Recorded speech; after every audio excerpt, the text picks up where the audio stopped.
Jumpa lagi dengan saya dalam pembahasan soal ekspor menggunakan letter of credit ya. Letter of credit menurut pasal 2 UCPDC Uniform Custom Practice for Documentary Credit tahun 2007, publikasi ICC nomor 600 atau dikenal dengan UCV 600 mendefinisikan LC sebagai berikut. Berarti setiap janji, bagaimanapun dinamakan atau diuraikan, yang bersifat irrevocable dan karenanya merupakan janji pasti dari issuing bank untuk membayar presentasi yang sesuai. Ada beberapa hal yang perlu saya jelaskan. Di definisi dinyatakan bagaimanapun dinamakan. Ini maksudnya adalah apapun nama letter of credit.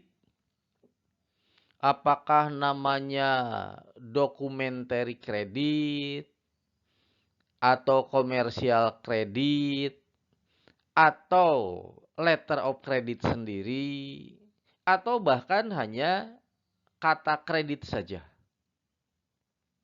Kemudian alasan kedua yang ingin saya sampaikan adalah irrevocable. Maksud irrevocable adalah letter of credit tidak bisa dibatalkan atau tidak bisa untuk dilakukan perubahan tanpa persetujuan para pihak yang terlibat di dalam penerbitan LC. Jadi dua itu yang perlu saya jelaskan dari definisi ya. Nah, bagaimana prosesnya pada saat pembayaran ekspor menggunakan letter of credit? Kita akan lihat pada slide yang kedua. Pada slide tampak ada 11 nomor proses. Kita akan mulai dulu dari proses yang pertama. Sales contract.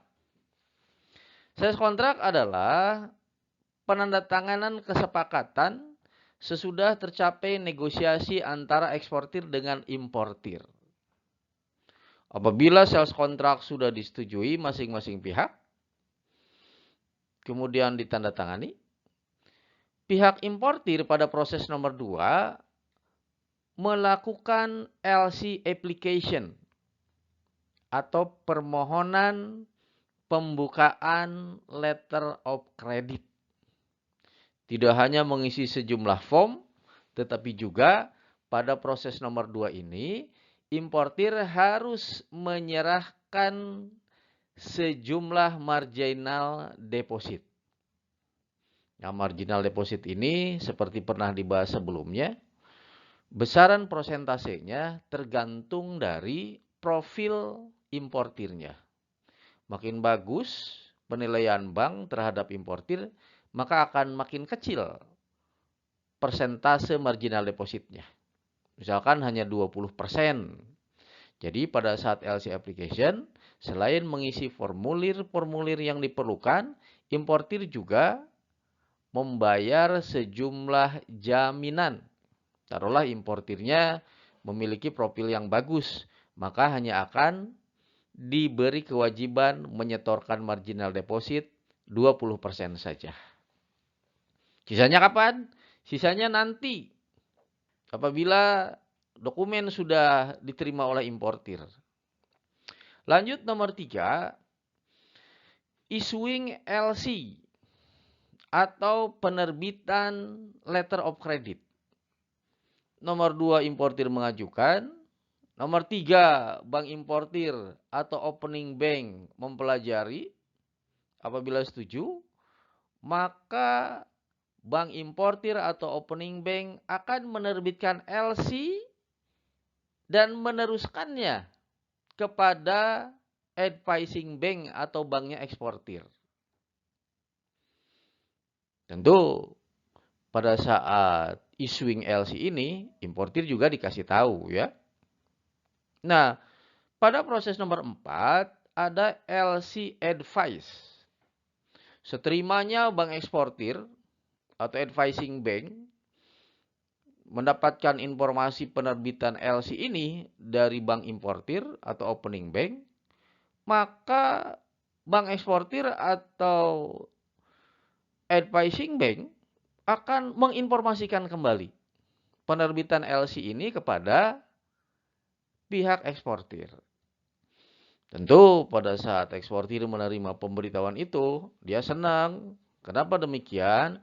Karena sudah ada kepastian bahwa barang-barang yang diekspornya nanti ada yang membayar. Kalau sudah menerima pemberitahuan itu, eksportir masuk pada proses nomor 5, yaitu mengirimkan barang-barang. Tentu tidak langsung mengirim ya. Eksportir akan mempersiapkan barangnya terlebih dahulu. Kalau stoknya ada, ya dia langsung melakukan pengiriman. Kalau stoknya belum ada, proses produksi dilakukan. Nah, sambil melakukan pengiriman, eksportir juga harus menyiapkan berbagai macam dokumen. Bill of lading dia harus minta ke pihak pelayaran. Packing list, invoice harus dia buat. Surat keterangan asal atau certificate of origin harus juga dia siapkan. Asuransi juga harus dia selesaikan. Nah, penyelesaian dokumen-dokumen ini harus mengacu pada dokumen yang dipersyaratkan dalam LC. Selesai pengiriman dilakukan, dokumen-dokumen juga sudah selesai, dokumen yang tadi saya sebutkan. Pada proses nomor 6, eksportir melakukan negotiating document. Ingat bahwa proses nomor 6 ini sekalipun ada kalimat negotiating, itu bukan berarti tawar-menawar. Negotiating document adalah proses penyerahan seluruh dokumen dari mulai bill of lading dan lain-lain yang dipersyaratkan di dalam LC. Diserahkan beserta alat tagihnya yaitu wesel, diserahkan kepada bank eksportir untuk meminta pencairan pembayaran. Nah, apabila proses nomor 6 dilakukan, semua dokumen sudah diserahkan kepada bank eksportir akan melakukan pemeriksaan terhadap dokumen-dokumen itu. Dibandingkan dokumen-dokumen itu dengan letter of credit yang diterbitkan. Kesalahan tulis dicek, kelengkapan dokumen dicek.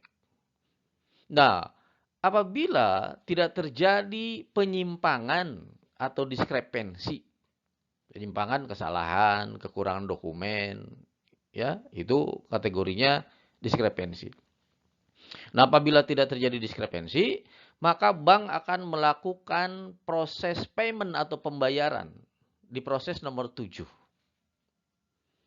Selesai pembayaran dilakukan, pihak bank eksportir atau advising bank akan mengirimkan seluruh dokumen-dokumen yang diterima dari eksportir kepada bank importir. Kirimkan dokumennya full set. Masukkan ke dalam amplop, dikirimkan melalui kurir internasional. DHL misalkan, atau FedEx, Federal Express. Kirim, tentu beserta tagihannya. Sehingga seterimanya dokumen-dokumen itu di pihak bank importir akan melakukan reimbursement atau pembayaran kembali atas sejumlah uang yang sudah dibayarkan bank eksportir kepada eksportirnya. Masuk lanjut proses nomor 10. Settlement of LC atau penyelesaian letter of credit. Sekarang posisi dokumen ada di tangan bank importir. Karena tadi dia nerima pengiriman dari bank eksportirnya ya. Nah, dalam kondisi dokumen berada di tangan bank importir pasti akan memberitahu kepada importirnya. Bapak atau Ibu X dari perusahaan Y, dokumen-dokumen terkait dengan transaksi Anda dengan eksportir sudah ada di tangan kami.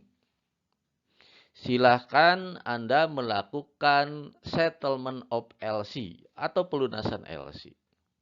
Tentu importir akan segera melunasi itu. Kenapa demikian? Karena ini terkait dengan barang-barang yang dia beli. 10. Selesaikan LC-nya. Dengan cara bagaimana? Dengan cara melunasi pembayaran. Ingat tadi di awal, pada proses nomor 2, importir menyerahkan marginal deposit 20%. Sehingga pada saat proses nomor 10, importir harus menyelesaikan sisa pembayaran yang 80%. Bayar dan nomor 11 akan dilakukan, yaitu penyerahan shipping document atau dokumen-dokumen mulai dari BL dan dokumen lain yang dipersyaratkan di dalam LC, serahkan kepada importir. Untuk apa dokumen itu? Oleh importir, seluruh shipping document akan digunakan dalam proses pengeluaran barang yang ada di pelabuhan. Tentu juga dengan kewajiban-kewajiban impornya. Maka dengan selesainya proses nomor 11, proses di dalam ekspor menggunakan mekanisme LC pun selesai. Sampai jumpa dalam bahasan-bahasan lainnya. Terima kasih ya.